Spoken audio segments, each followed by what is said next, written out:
bienvenue sur History News. On se retrouve aujourd'hui avec Jérôme.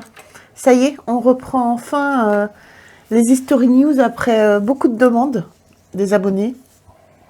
Donc voilà, c'est parti pour un nouvel épisode. Donc bonjour à tous et à toutes. Pour ceux qui ne connaîtraient pas encore les History News, en fin de compte, comme on est des collectionneurs de bandes dessinées et autres, et qu'on s'intéresse beaucoup au monde des collections, en fin de compte, je suis énormément de ventes, pop culture, figurines, bandes dessinées notamment. Et donc on s'était dit que ce serait sympa de temps en temps de vous donner un peu des styles, enfin pas des signes de vente, mais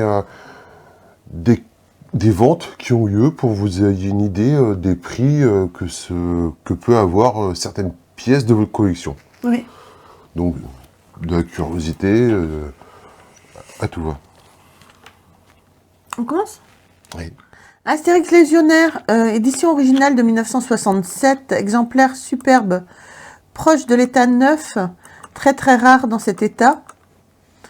Premier plat resté hyper frais, bien lumineux, brillant comme à l'origine. Pas de pli de lecture, pas de touche de frottement, pas de salissure. Couleur magnifique, restée hyper fraîche. Donc, apparemment, la bande dessinée est bien blanche. Les coins piquants non frottés. Les bords parfaits non frottés. Un très très beau dos, bien complet, sans accroc. Blancheur parfaite. Ouais, il est beau, il est très très beau. Il est très très beau. Très très beau. Ouais. Alors, Astérix, dans le monde des collectionneurs, c'est la série qui est le plus en vogue hein, depuis quelques temps. C'est la série la plus recherchée. Les prix, bien entendu, ça flambe, mais c'est impressionnant. Ouais. Nous, notre collection est déjà faite. Il nous manque les premiers en première édition, mais ça a des prix tellement exorbitants qu'on les aura. Je sais qu'on les aura plus. Donc nous, toute notre collection est déjà faite. Je pense pas qu'on en rachètera d'autres. Et heureusement, parce que quand je vois les prix en ce moment, c'est assez impressionnant. Et celui-ci est très impressionnant. Ouais, mais il est coté sur le BDM 150 € et il a été vendu 400 €. Je trouve que c'est un peu abusé. Honnêtement, je trouve que c'est un peu trop. Il est très propre. Mais pour moi, 400 €, j'aurais même pas mis 150 € dedans. Voilà. Mais non, il est très propre. Ensuite, on a Bandai, personnage, c'est quoi, les chevaliers du Zodiaque, Senseiya ? Bah oui. Oui, mais c'était pas écrit en français le titre. Donc. Alors, Chevalier du Zodiaque, importation japonaise originale. C'est le Chevalier du Cancer complet dans sa boîte d'origine, boîte avec traces d'utilisation. Voilà, c'est juste les photos, il n'y a pas beaucoup de détails avec.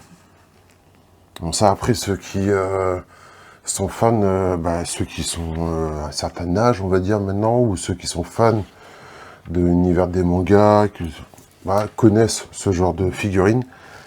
Alors, des figurines qu'il y a quelques temps, les prix étaient assez abordables. Depuis quelques mois, quelques années, on va dire, plutôt depuis quelques années, les prix ont explosé. Et je sais que dans ces figurines-ci, en fin de compte, déjà, les versions dites françaises européennes sont très cotées, très dures à avoir. Mais les versions import japonaises, comme ça, c'est encore plus compliqué, elles sont encore plus cotées. Donc là, bien sûr, c'est les Chevaliers d'Or. Chevalier d'Or, d'accord. Voilà. Donc, quand on est très objectif... Ouais, c'est vrai que je connais pas trop, je suis désolée. Ah oui, Cancer Gold, ouais, exactement, pardon. C'est des années de 2000 à nos jours. Excuse-moi, je voulais juste rajouter ça. Quand on est très objectif, c'est pas des figurines qui cassent trois pattes à un canard. C'est... Elles sont pas super grandes non plus. Non, ça fait même pas 20... La boîte doit faire peut-être 20 cm. Ouais. Mais quand tu regardes bien, tu vois toutes les articulations des personnages. C'est assez grossier, quoi. C'est un truc que j'ai beaucoup de mal, moi, ça, avec les articulations. Oui. Mais, en fin de compte, c'est un souvenir d'enfance pour beaucoup qui qui remonte, et il n'y a pas que ça qui remonte, il y a les prix qui montent aussi. Oui, c'est ça. Donc celle-ci a été vendue 112 €. Ouais, bah quand tu veux te faire la collection complète, je peux te dire que t'as intérêt de t'accrocher. Hein. Ça, encore que celui-ci, c'est un... Ouais, c'est pas un emballage, c'est pas un personnage plus emblématique que les autres, mais beaucoup aiment ce personnage. Le Scorpion. Moi, j'ai bien aimé aussi. Je suis pas une... Non, t'es pas une. Non. Ouais, c'est pas grave. Ensuite, Mython. On passe au grand Mython. Jean-Yves. Donc, on a une planche originale de Messalina, le tome 2, Le sexe et le glaive, de 2012. L'original de la page 15 de l'album 2 de Messalina. Une belle page avec un grand sens du détail. Oui, comme c'est souvent le cas chez Jean-Yves Mython. Cette série érotique n'a pas pour l'instant été publiée en français, au grand regret de nombreux collectionneurs néerlandophones de Mython. Ça a été publié qu'en français, cette bande dessinée. Alors, après, je veux m'apercevoir qu'on sera obligé de mettre un petit sticker à des endroits. Ouais. Encore une fois, ceux qui nous suivent savent que je suis un grand fan de Mython. J'adore beaucoup ce dessinateur, je trouve que c'est un très très grand dessinateur. Voilà, et bon, mis à part, on va mettre un peu le caractère un peu... Pornographique. Oh, c'est pas érotique là. Sexy. Messalina, on arrive un petit peu à du pornographique quand même. Pour être honnête. D'accord, bon. Il y a quand même énormément de scènes de sexe. Voilà. Bon, mis à part ce côté-là, on peut voir la qualité du travail de Mython, qui est vraiment, encore une fois, je répète, Exceptionnel. exceptionnel pour moi. Et c'est un truc que j'ai mis à suivre, mais que j'aurais voulu acheter, que j'ai pas fait, parce que j'ai dû acheter autre chose. J'avais dû acheter autre chose à l'époque, parce qu'en fait, compte, pour une planche du Mython, on est vraiment sur des petits prix. Hein. Là, ouais, si je regardais le prix, comparé à ce qui s'annonce maintenant. Voilà. Donc voilà. Donc cette planche a été revendue 145 €. Voilà. Donc si quelqu'un a des planches de Mython à vendre à ce prix-là, moi j'en cherche une. J'en cherche une, donc... Help. Ensuite, on passe à Secret Wars, qui est sous CGC, qui est gradué à 9. Origine alien. Donc Spider-Man dans le costume de Venom, qui est de 1984. Alors, celui-ci, moi j'ai mis de côté parce que... Ouais, on avait fait une vidéo il y a quelques temps où vous avez expliqué qu'est-ce que c'était... c'est pas les comics, mais les emboîtages, on va dire, CGC, ou la qualification et la graduation des CGC et autres. Parce il y a deux ou trois entreprises qui font des certifications et des graduations comme ça. Donc à savoir que dès qu'un comics est gradué comme ça, sa valeur augmente, naturellement. Pas naturellement, non c'est pas naturel, mais sa valeur augmente. C'est un très bon truc, parce que, enfin c'est un très bon truc, et c'est un petit côté négatif, c'est que vos albums ont été envoyés à une entreprise d'experts qui vont coter votre comics, lui donner donc sa graduation qui va automatiquement lui engendrer une certaine valeur financière. Votre album est serré et protégé, donc ça ce sont des points positifs, donc c'est des trucs anti-UV, anti-choc, tout ça. Bien sûr, au point négatif, c'est que votre comics est un peu condamné, on va dire, quoi. Ah ouais, vous pouvez plus ouvrir. Vous n'avez plus accès, quoi. Non. Parce que moi, la première fois, il y a des années qu'on avait acheté un, on avait reçu donc le comics sous plastique. Ouais. Et je me dis, mais comment tu fais pour... On y allait au couteau pour essayer de l'ouvrir, quoi. Il est un peu con, le garçon. Les deux nounouilles. Et donc voilà. Donc ce comics-ci en particulier est assez recherché et assez coté. On est sur un arc, on va dire, parce que maintenant c'est ça qu'il faut dire quand c'est une période. Ah ouais. Sur Secret Wars. Donc et en fait compte, dans cette période-ci, tous nos héros, enfin pour ceux qui ne connaissent pas, en gros, tous nos héros ont été pris à partie par le Beyonder, emmenés dans un univers différent. Et en fin de compte, dans cet univers différent, Spider-Man va tomber sur une matière noire. Donc là, on va découvrir son nouveau costume. Oui. Et par la suite, on découvrira après Venom, tout ça. Venom. Quoi. Mais en fin de compte, là, c'est la couverture, première couverture avec son nouveau costume. C'est pour ça qu'il a été vendu aussi cher. Donc, il a été vendu 229 €. Voilà. C'est vrai parce que moi, je mets ce comics et j'ai pas payé aussi cher que ça. C'est vrai? Ah bah non. Moi, il y a des petits moyens, donc voilà. Après, ensuite, on a King Kong. Alors, Diorama, édition collector, statuette. D'accord. J'adore quand il y a les titres en français. Alors, King Kong, combattant V-Rex. Diorama Veta Collectible MIB. Toujours dans la boîte d'origine, fabriquée par les artistes qui ont travaillé sur les films. Issu de la collection d'un ancien distributeur Weta Workshop, ce coffret est encore scellé. Les objets de collection officiels du récit épique de Peter Jackson du film des classiques des années 1930, King Kong. Cette gamme unique provient directement des artistes. Ouais, c'est con, parce qu'on n'a pas d'image pour se rendre compte de l'échelle. De l'échelle, ouais. Ça, c'est dommage qu'ils mettent pas... Pas très grand. Alors, j'ai mis ça dessus parce que comme t'aimes bien King Kong... J'adore. J'adore King Kong, j'adore ce film-là et je trouve qu'il est très sympa.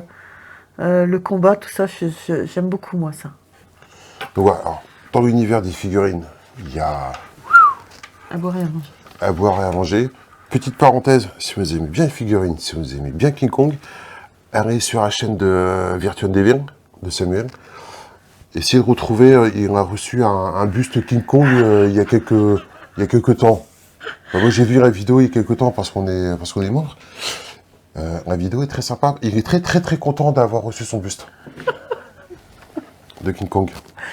Qu'il n'a pas payé cher du tout.